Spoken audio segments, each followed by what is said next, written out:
You're listening to the Mind Over Finger podcast, episode number 60.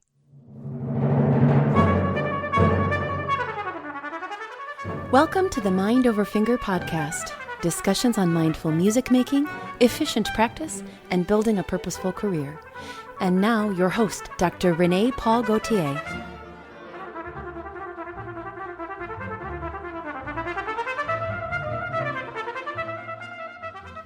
Hi everyone, I hope you're doing great. Today I have the chance to talk with international piano soloist and composer Marc-André Hamelin. Marc-Andre is described as a performer of near superhuman technical prowess by the New York Times, and believe me, that's true. He's known worldwide for his unrivaled blend of consummate musicianship and brilliant technique in the established standards, as well as for his exploration of the rarities of the repertoire. Recital appearances this season include a return to Carnegie and Wigmore Halls and on stages in Prague, Munich, Frankfurt, Stuttgart, Moscow, Monte Carlo, San Francisco, and many other cities worldwide. Marc-Andre records exclusively for Hyperion Records, and I invite you to take a look at his impressive discography of more than 60 recordings, including concertos and works for solo piano by composers such as Alkan, Godowsky, and Mettner, as well as brilliantly received performances of Brahms, Chopin, Liszt, Schumann, and Shostakovich. There's also 2 releases this season, one a solo disc and a recording with the Takash Quartet. Marc-Andre has composed music throughout his career with nearly 30 compositions to his name, including the Etudes and Toccata en l'Homme Armé. He's the recipient of a multitude of awards and honors, including a Lifetime Achievement Award from the German Record Critics Association, and has received 7 Juno Awards and 11 Grammy nominations. He's an officer of the Order of Canada, a Chevalier de l'Ordre du Québec, and a member of the Royal Society of Canada. Today, among many other topics, we discuss his philosophy about performing, how he approaches solving problems, the wonderful reason he prefers to play by memory, how important curiosity has been in his career, and the importance of living a full life and be exposed to culture. Marc-Andre is an incredible artist and human being, and I'm so very happy and honored to have him on the podcast today. I know that you'll be inspired by his insight and wisdom. Let's go to the show.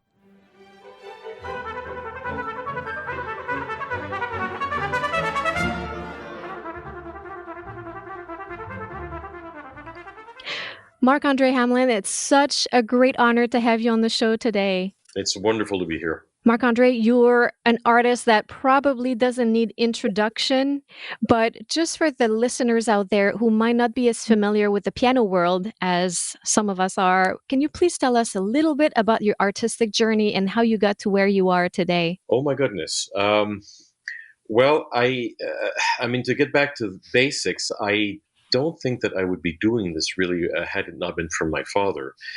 He was not a professional musician. He was a pharmacist by trade, but he was a very good amateur pianist. His first love was really music. I mean, he only pursued a scientific career because he may have felt that nothing was really happening, in the music field. And he was born in Trois-Rivières, it's about 90 miles from Montreal, and which was culturally not very developed, one has to say, at that time.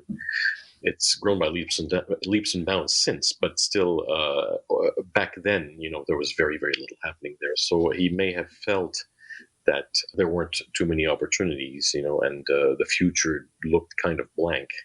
We never really talked about it, but that's really what my take on this is. So he pursued a scientific career, and he studied pharmacy, and that's what his profession was. But he never talked about pharmacy when he was home, I can tell you that. I mean, it was all music. I mean, he loved to spend his evenings playing the piano and listening to recordings, mostly old recordings of the golden age of pianism, which means basically anybody who recorded for a 78 RPM record. So maybe the first roughly 40 or 50 years of the 20th century. And consequently, that's what I also grew up on, because that's that's what played around the house. I got to know other musics too. I mean, of course, I was introduced to the Carnival of the Animals and Peter and the Wolf as a young child, but also Tchaikovsky ballet music and tons of piano music, of course, recordings, and other things, other symphonic music.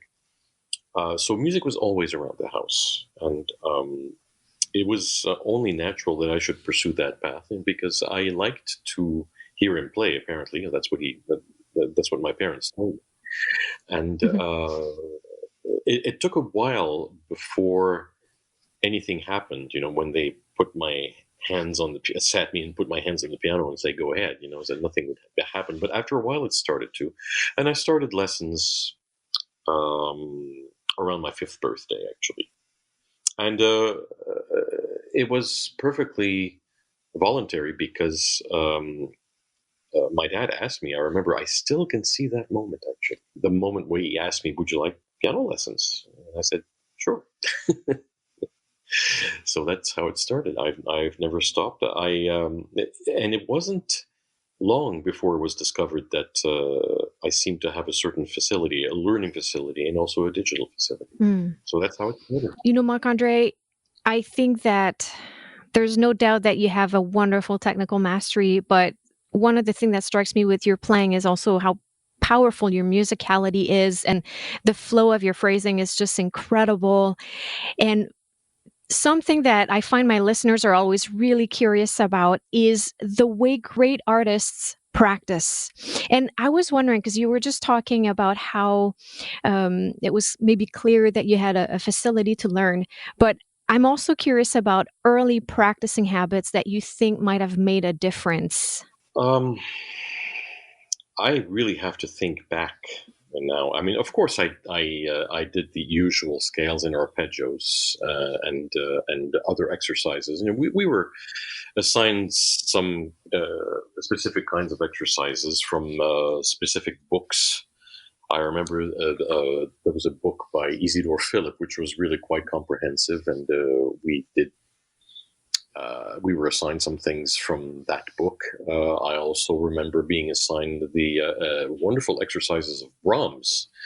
Not very many people know, I think, outside pianists. And even some pianists maybe don't know that Brahms wrote 51 exercises, which are highly useful. And not only towards playing his own music, but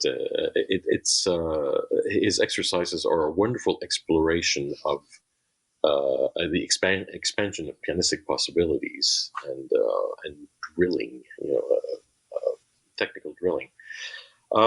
There were other things, of course, but even just the basic things. I've always found that scales, if you just take scales, they're not only useful to develop your dexterity, but what's really probably the greatest usefulness is that they will imprint the personality of each of the 24 keys. And by that personality, I don't only mean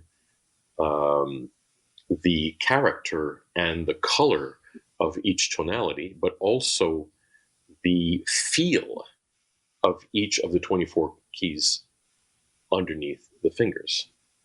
And in order to acquire fluency at the keyboard, I think that's really one of the key components. So practicing scales, especially at the beginning, may seem extremely arduous. And it's perfectly understandable that one couldn't figure out why one is doing it, especially as a young child. But it's the kind of thing of which the usefulness will only be apparent much, much later. That makes sense. I oftentimes find that also the great artists are very smart. I think oftentimes it goes hand in hand with maybe the way our brain processes information and how we problem solve. Do you think that that's something that makes a difference for you? Yes, I think you have to have a certain ammunition to begin with, from your teachers. But as soon as possible, you should know how to solve problems on your own. Practicing, the definition of practicing to me is really becoming your own teacher, because you have to be able to solve the problems. I mean, the mantle of the teachers solving the problems for you, has to be transferred to yourself. That you inherit the mantle and the entire responsibility. And of course, this gets you to know yourself, and you have to know yourself in order to find out what kind of a teacher you are and how to solve these various problems that are constantly coming to you.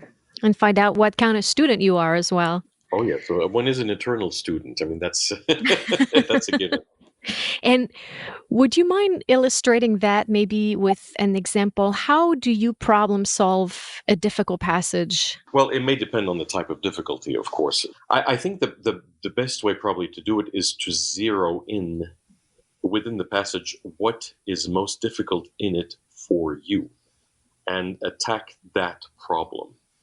The great pianist and pedagogue Alfred Cortot even went further in saying that you should work not only on the difficult passage, but you should also distill to its basic element what the difficulty is and work on that as well, independently of the passage. And I think that it worked for him. I mean, you look at all of his editions, and there were many. I mean, he edited almost the complete works of Chopin, many works of Liszt and Schumann, and the frontispiece of each of these editions, that's what he says: work not only on the passage, but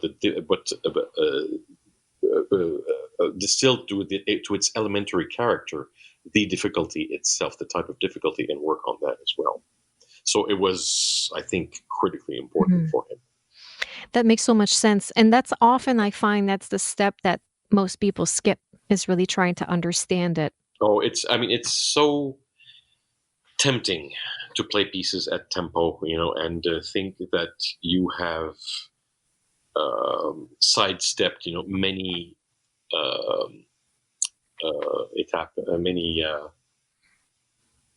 I can start that again. It's really so tempting to think that you have overcome difficulties and you can just play pieces at tempo, but something like that will never be as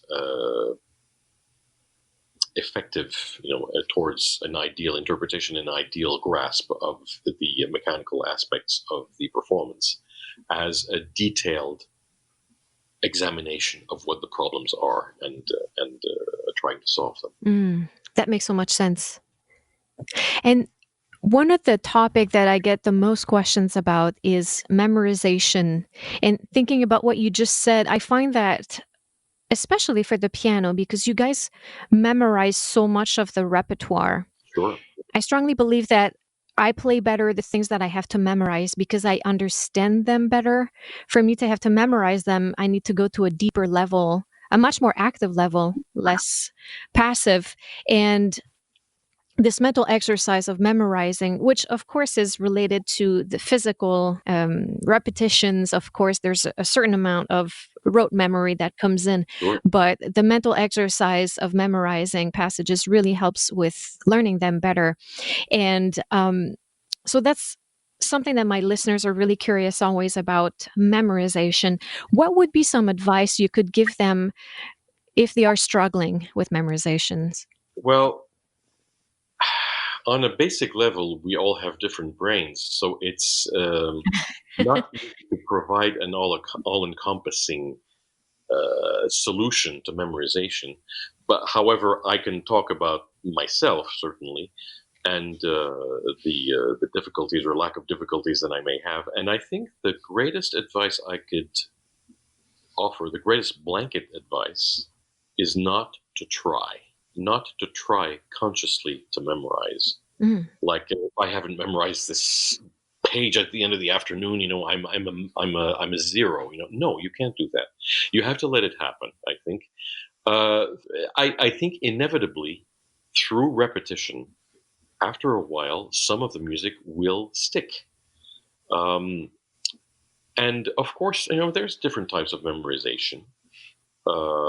You can see the score. Of course, there's visual memorization, and also visual memorization of the of your movements, the fingers movements on the keyboard. There is tactile memory. There is oral memory, and there's also analytical memory. And in time, I think that for a given piece, you should be aware, you should develop all of these memories so that if you're in a tight spot when you're playing without a score on stage, you always have something to hang on to, because it's very likely that one of these memories will fail you if you're nervous. Yes. But that is really the best advice I could offer is not to feel the pressure. Otherwise, it just becomes a very, very unpleasant exercise, and you can feel repeatedly defeated. That's a really great point, and I completely agree with you. This is maybe a side question, which doesn't necessarily relate to the subject, but the question of playing without a score or with a score. My personal feeling about it is that if you can play from memory, you should. But I don't think that anybody would hold it against you if you use a score. As a matter of fact, I can't tell you, and you've probably experienced this too. I mean, how many people have told me, "My God, you played all this concert with not one note in front of you." Well, I think that pianists, in a way, are sort of expected to. Although I don't think, as I said, that people would really criticize you if you played with music. There are a number of pianists actually who use a score all the time, and Sviatoslav Richter was a case in point in the last few decades of his life. I mean, he just didn't feel secure with memory. The reason that I try to play without score as much as possible, and my memory, independently of that, seems to serve me pretty well, although I've had my problems too, is that I see a recital really as a one-to-one communication, active communication with an audience. I mean, it's an offering. Therefore, I want the communication I want the communication theatrically to seem as direct as possible. It's a one-on-one thing. And as soon as there is a score in front of me, and especially a page turner, then it starts to look to me a little more like a job or like a task. So that's why I personally am not crazy about playing with the score. Although in certain circumstances, of course, in the case of a contemporary work or something that I'll only play once, for example, I won't mind using a score, but generally I try not to. And just to finish on the subject, another reason I don't like playing with score is that when the music rack is up, there's a lot of the sound that doesn't get to you, and you don't get the full flower of the dynamics that you produce. So therefore, you tend to force the sound a little bit because you don't hear as much as what comes out. So I've tended to play a little more harshly without intending to. So there you have it. That's a memory. I really love what you describe about this being a one-on-one conversation. That's a really wonderful approach. It's really the only reason I go on stage is really to share my discoveries and share music, the miracle of music, the miracle of human creativity. And, this is not a question actually, but what you just said made me think about it. Something that some of my guests in the past have mentioned, and it's a topic that comes back a lot, is the relationship that we have with our colleagues.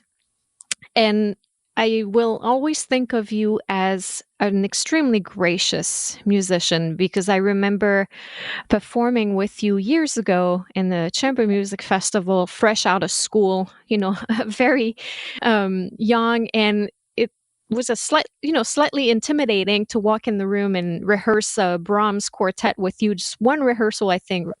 And you were nothing but the most gracious colleague. And to me, that made a really profound impression that when an artist, no matter how famous, how great they are, the way you treat your colleague really can help them rise up to the occasion and present themselves under, really perform at their best. And so hearing you talk about performing that way makes me think about this. And I just want you to know that it did not go unnoticed. And that's definitely something that has stayed with me all these years. Well, thank you. For, number one, there's really no reason to. I see no reason to be difficult in any circumstance. The only reason I could possibly be is if a colleague voices some very strong objections in an unpleasant way. But that's really never really happened. Mm-hmm. I can think maybe of a couple of conductors with whom I've had passing rather strong disagreements, I could say, but never something that would like cause me to storm off stage or storm off a rehearsal or anything like Mm-hmm. that. As I said before, number two, music is just what we're doing is cause for celebration. It's a celebration, and above all else. So there should be as few dark clouds as possible. Yes, I definitely agree. Another question I get from listeners often is how to get ourselves in the headspace to practice efficiently. So I wonder how you do that. How do you prime for practicing? How do you get yourself in the most efficient headspace to practice? I just go to the piano and start playing. It sounds idiotic, but that's really what happens. I just basically pick it up where I left off. There's no psychological preparation or physical preparation. People talk about warm-ups. In my case, at least, it's never a physical warm-up unless I've been outside in the cold or something and my hands aren't completely limbered up. But it's just a mental preparation. It can take me a couple of minutes to really fully be back in the subject matter, and focus on the music. Mm-hmm. So that's it, really. Physical warm up to music. Marc-Andre, I don't want to keep you for too long. I truly appreciate this time, but how about a round of rapid fire questions before I let you go? Although I say rapid fire, it tends to be, I was joking with another guest a few weeks ago, it tends to be more like a slow roasting, but Okay. What's a habit that you have that you think contributed to your success? I'm afraid this is not going to be a rapid fire answer. My career path was so anomalous that I really wouldn't recommend it to anybody because I started right away, even before I emigrated to the States, which was in 1980. To look at Charles Ives, to look at Boulez, to look at everything that my teachers would have steered me away from. Maybe you can say that's what it was because it turned out all right in the long run. Is that I was interested in out of the way repertoire from a very, very early age because thanks to my dad, always coming back to my dad, I was familiar with the standard repertoire pretty early, or most of it anyway. So since I was always very curious, there came a point really rather early on where I just wanted to look at whatever else there was, and that caused me to look at some pretty wonderful and strange things. In my case, it worked, but I wouldn't necessarily recommend that to any young person who is starting, because one, I think, is still expected in this world to do homework before playing in the sandbox, as it were. So to study Beethoven and study Chopin and study Schumann and Liszt and Mozart and Bach and play them in concert. And I did these things, but I also did a lot of arcane repertoire, especially in recording. So I'm not sure that my career path was the best. However, it ended up working for me, although it kind of took a while. Yes, I love that. You talk about curiosity. The piano repertoire is just, it's a horn of plenty. There's just no end to it.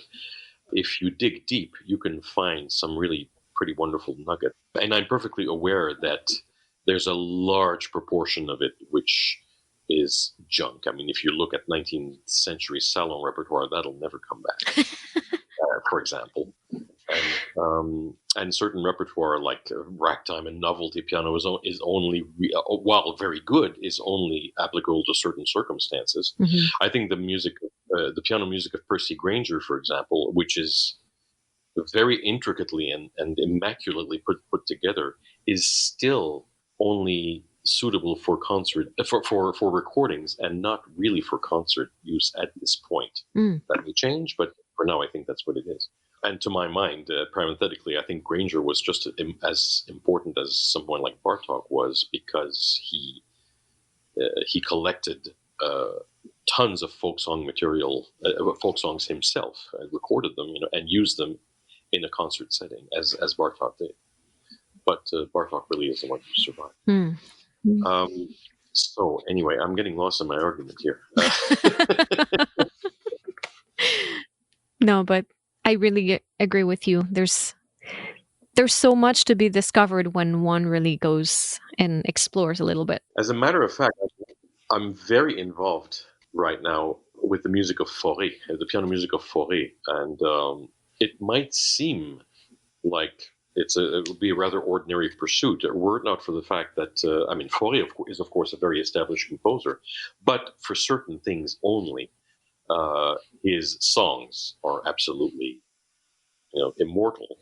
And of course, we have the Requiem, we have Pelléas et Mélisande, and the Masque et Bergamasque, and things like that. Mm-hmm. And of course, the piano quartets and quintets. But the piano music, of which there is a lot, is still largely unexplored by pianists. And I'm actually involved in a project right now to record a sizable portion of it. But I'm giving myself time. This is not music that one can rush through and record. Far from it, because to make it sound really, really like what it should be, it requires a great deal of time to penetrate the subject matter. And how do you do that? Just prolonged acquaintance, repeating over and over certain pieces, all of the pieces, delving more deeply through repeated readings and discovering more of what can be done. I'm letting things happen. I'm not trying to rush the process through, and I think that's very beneficial. I don't have a deadline for this at all. Eventually I will, because I'll have to abide by a certain recording date. But it's going to be maybe 2 years into the future, I would say, maybe 3. I'm just taking my time here. That's really great to get so acquainted with repertoire. Yeah, and it's very it's music that in its own way has great depth. I mean, some of the nocturnes are really, really fantastic music, and I think very noble and aristocratic statements, and their complexity of thought and of pianistic factor really has to be respected, and delved into very deeply. What skills do you think young musicians studying today should acquire in addition to learning to play their instruments? Life in general. I think that, and culture, as broad a culture as possible. I mean, anything in life can feed into your music, in the music that you will produce. I mean, I feel very sorry for students who feel like they have to be in a practice room 12 hours a day. Their emotional baggage is going to be reduced to the sight of 4 walls and this black and white beast that they have somehow to tame into producing colors and emotions. So live a life. Yes. Life and culture. It's a more elegant way to say get a life. I just say live a life. And in reference to what you were just talking about, life and culture are very important elements in getting to know this repertoire, this foray that you were talking about. For sure, because there is a nobility, a handsomeness that is inherent to this music, which I'm not sure I could have conveyed so well at a younger age. And as a matter of fact, I only learned a couple of Faure pieces earlier in my apprenticeship. I'm really getting to know the bulk of it only now, which in a way is almost the right period to do it. Because I feel I can appreciate it so much more now than I would have at that time. Marc-Andre, do you have a favorite tool in the practice room? The score. Everything is in the score. Being a composer, I've gained an immense appreciation for the difficulty in communicating my intentions as a composer through the medium of notation. And I really feel sympathetic towards composers who have each and every one of them used it in a different way and to varying degrees of success. So I have a huge respect for the printed score. I mean, in a way, I mean, I'm asked sometimes if I have any heroes. And, there are some musicians who I admire very much, but to me, the real hero is the score. It seems like a strange thing to say, but it's true. It's funny, you're the first one who answered that, and it's so true. That's the very first tool that we have in the practice room. Yeah, I mean, you probably expecting me to answer metronome or tuning fork. Well, tuning fork's important too, but in another way. Do you have a particular book that you would like to recommend to our listeners? Just this minute, practically, I had a very nice surprise. My last visit to Paris, I found the memoirs in 2 volumes of the publisher Jacques Durand. I mean, we often use the Durand editions, for Ravel and Debussy and many of those French composers. But these are recollections of composers and performers by Jacques Durand, who was very, very, very close to these people. And there's some really wonderful anecdotes there. I haven't gone through much of it yet, but I'm really savoring it. And that's just one example. I mean, if I read about music, I tend toward the biographical, but also maybe the theoretical as well. I have a very good musical library as far as books, and my score library is something like maybe 100 crates of music. Yeah, I don't doubt it. I know that every time. I know every time that I have to move it from one house to another. Is there a performance that has stayed with you throughout the years? And if so, why? I'll answer that indirectly. And this gives me a chance to talk about what I think my idea of an ideal concert is. It's one where everything is going so well that all I have to do is I feel like I'm just sitting and watching myself play and listening to myself play, and it's all happening effortlessly without any kind of barrier of fatigue or undernourishment or sleeplessness or anything like that. Everything is going exactly as I am planning, and all I have to do is adjust something here and there. And that's a feeling I have had maybe a handful of times in my life. There's always something that gets in the way, There's always going to be a little something. And as you get older, maybe you're mentally a little bit less sharp.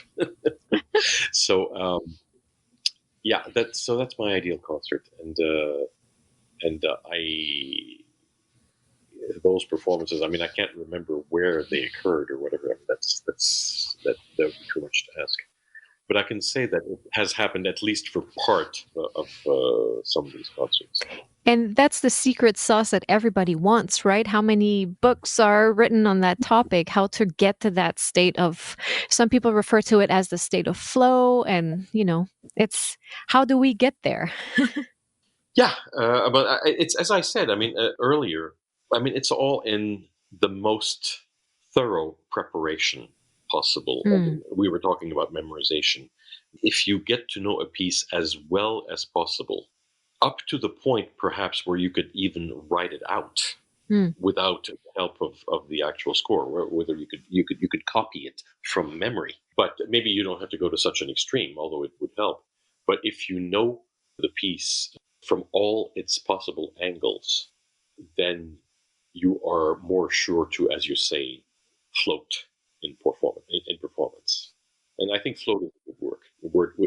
I think float is a good word because, as I said, it relates to this feeling that I said I had, about just watching myself, and effortlessly, just having to listen to what is coming out without any kind of barrier. Mm-hmm. Marc-Andre, do you have a piece of advice that was given to you that you would like to pass on to the listener? Well, one of the things that I retained from my early years, especially in Montreal, is slow practice. And of course, as an eager youngster, you're often tempted to bypass that completely because no, you can already play pieces up to tempo where I practice them slow. I'm a very, very firm believer in slow practice because it will imprint the music much more successfully in your digital apparatus and in your mind as well. There is more than one anecdote relating to the fact that Rachmaninoff, who was one of the absolutely greatest pianists who made 17 RPM records, often practiced incredibly slowly. He would take, for example, there's an anecdote in a book by Abram Chasins where Chasins was visiting Rachmaninoff and he overheard Rachmaninoff practicing just before he rang the doorbell, and Rachmaninoff was practicing the Chopin Etude in thirds, and it's thirds in 16th notes in 4/4. So just to play one bar, Rachmaninoff took 20 seconds. That's more than 1 second per third. So Rachmaninoff was very, very, very serious about this. And I think that slow practice, especially very slow practice, will help everything in the score, whether it be contrapuntal or harmonic, imprint itself into your brain so that it has a better chance of staying there. Absolutely. If I can just go back a little bit, because we were talking about that state of flow, kind of in relation to certain things that you mentioned, I feel like it seems, at least for me, to go hand in hand with absolutely thorough preparation, but also something that I've discussed on a couple of episodes a few weeks ago, but there's also the absence of expectations, or the absence of outside expectations. And you were talking about a recital being this one-on-one conversation and playing by memory and removing things that were maybe in the way of you having this conversation with your listeners, but removing these obstacles between you and the public, such as the score and the page turner. But I agree with you. I've had some of these moments, and it seems to be this combination of thorough preparation, but also getting to a point where I'm focused solely on what's important, which is playing music and just enjoying the moment, playing for the public, removing outside expectations, removing stakes, feeling like there's something at stakes. Well, yeah, and I think that what I was saying about preparing as much as you can, what it will also do is build confidence, and therefore you are more free. I think you're more liable to feel free about communicating with the public and with less intimidation. Absolutely. So, to conclude, do you have a quick actionable tip that listeners could implement today in their practice room? If I can answer this maybe in a more general way, never take music for granted. It's easy to trivialize the process. It's easy to trivialize repertoire. Always remember what you're doing, what you are celebrating, the absolute miracles of human creativity that you are communicating to the public, and bringing to life. I'll always remember the first time I ever heard the Berlioz Requiem live. I actually, it's the only time I did, but it was at the University of Pennsylvania, I remember, and I was just bowled over. First of all, the tuba mirum movement, which has 4 brass choirs at the 4 sides of the hall. I mean, just knocked me sideways. But also the tenor solo movement, the Sanctus, I thought was just one of the most heavenly things that I ever heard. And I was really moved by this, and all I heard afterwards were the people, choristers, discussing, oh yeah, the tenor had a lot of trouble with that B flat and everything, and they just didn't seem to have any kind of appreciation of what they had just produced, and that actually angered me. And however many times one hears or plays, the Franck Violin Sonata or the Frank Sinatra, as I love them. Never forget what a miracle it is. And that's just one example, and I could say that about so many. What a beautiful and meaningful answer. I love it. Thank you so much. Thank you. You're welcome. Marc-Andre, thank you so much for taking the time to sit down with me and answering my questions and spreading your wisdom to my listeners. I truly appreciate it. It's my pleasure. It's always wonderful to do things like this.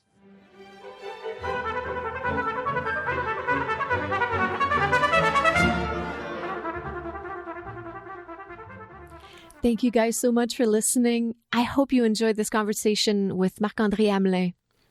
I feel like it's so refreshing to hear about the pure joy of performing and communicating with an audience from someone like him. It's really the point of it all and something that we must absolutely keep in mind. I hope you take a few minutes to check out Marc-André's website and catch some of his performance videos, including those where he plays his own music, and you'll see his amazing artistry and engagement when he performs. I've put, of course, all those links in the show notes. And I would love to know what your favorite takeaways from today's conversation was, so please get in touch with me. I am Mind Over Finger on both Instagram and Facebook. And of course, you can find me at mindoverfinger.com, where you can read the show notes and find more information about mindful and deliberate practice. Make sure to visit my resources page, where I've put links to all my favorite tools, recordings, and websites, as well as the books recommended by my guests here on the podcast. And don't forget to sign up for my newsletter to be the first to know about special trainings on practicing that are coming up this spring, and to receive your free guide to a super productive practice using the metronome. Finally, just a few words about the Mind Over Finger Tribe. This is my private Facebook group where I pop in once a week to talk about mindful practice and answer your questions. These days, we're reading The Inner Game of Golf by Tim Gallwey. We're studying it and applying it in our practice. So get the book and join the tribe at facebook.com/groups/mindoverfingertribe. And let's get in the flow together. So that's it for today. Again, thank you. And à bientôt.